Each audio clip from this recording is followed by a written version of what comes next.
Kerala syllabus class 9 maths chapter 12 prisms.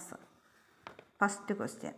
The base of a prism is an equilateral triangle of perimeter 18 cm and its height is 5 cm. Calculate its volume.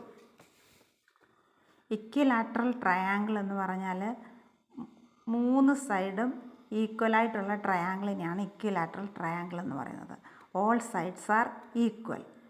Perimeter എന്ന് പറഞ്ഞാൽ total length of all sides, അതായത് വശങ്ങളുടെ എല്ലാ ആകെ നീളത്തിനെയാണ് നമ്മൾ perimeter അല്ലെങ്കിൽ ചുറ്റളവെന്ന് പറയുന്നത്.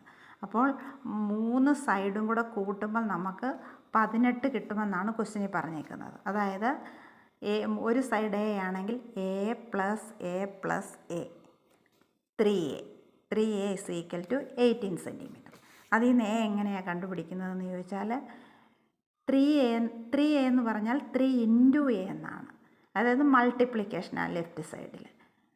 Left സൈഡിൽ മൾട്ടിപ്ലൈ ചെയ്യുകയാണെങ്കിൽ ആ ലെഫ്റ്റ് സൈഡിൽ കിടക്കുന്നത് റൈറ്റ് സൈഡിലോട്ട് വരുമ്പോൾ ഡിവിഷനിലോട്ട് പോകും. 18/3 is equal to 6. 3a is equal to 18 cm ആണെങ്കിൽ എ കണ്ടുപിടിക്കാൻ 18നെ 3 കൊണ്ട് ഡിവൈഡ് ചെയ്താൽ മതി. ലെഫ്റ്റ് സൈഡിലെ മൾട്ടിപ്ലിക്കേഷൻ റൈറ്റ് സൈഡിലോട്ട് പോകുമ്പോൾ ഡിവിഷനിലോട്ട് പോകും. ഡിവിഷൻ മൾട്ടിപ്ലിക്കേഷനിലോട്ട് പോകും. മൾട്ടിപ്ലിക്കേഷൻ ഡിവിഷൻ പ്ലസ് മൈനസ് ആകും. ലെഫ്റ്റ് റൈറ്റ് വരുമ്പം മൈനസ് പ്ലസ് ആകും. ഹൈറ്റ് 5 cm തന്നിട്ടുണ്ട്. ഇനിയും ബേസ് ഏരിയ, ഇക്വിലാറ്ററൽ ട്രയാങ്കിളിൻ്റെ ബേസ് ഏരിയ എന്ന് പറഞ്ഞാൽ അതിൻ്റെ ഇക്വേഷൻ എന്ന് പറയുന്നത് √3a²/4.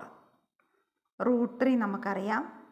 എ നമ്മൾ കണ്ടുപിടിച്ചു. 18നെ 3 കൊണ്ട് ഡിവൈഡ് ചെയ്തപ്പോൾ നമുക്ക് 6 എന്നൊരു സൈഡ് കിട്ടി. അപ്പോൾ √3 6×2/4.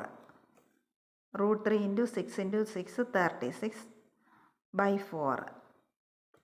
4ഉം 36ഉം കൂടെ ഡിവൈഡ് ചെയ്യുമ്പോൾ 9 √3 cm². 4 9s are 36. വോളിയം കാണാൻ ഏതൊരു പ്രിസത്തിൻ്റെയും ഏതൊരു രൂപത്തിൻ്റെയും വോളിയം കാണാൻ ബേസ് ഏരിയയെ ഹൈറ്റ് കൊണ്ട് മൾട്ടിപ്ലൈ ചെയ്താൽ മതി. ഇവിടെ ഇക്വിലാറ്ററൽ ട്രയാങ്കിളിൻ്റെ ബേസ് ഏരിയ എന്ന് പറയുന്നത് √3a²/4. അത് കണ്ടുപിടിച്ചിട്ടുണ്ട് 9 √3 cm². ആ 9 √3 cm²നെ അതിൻ്റെ ഹൈറ്റായ 5 cm കൊണ്ട് മൾട്ടിപ്ലൈ ചെയ്യുമ്പോൾ വോളിയം കിട്ടും. 9 × 5 45.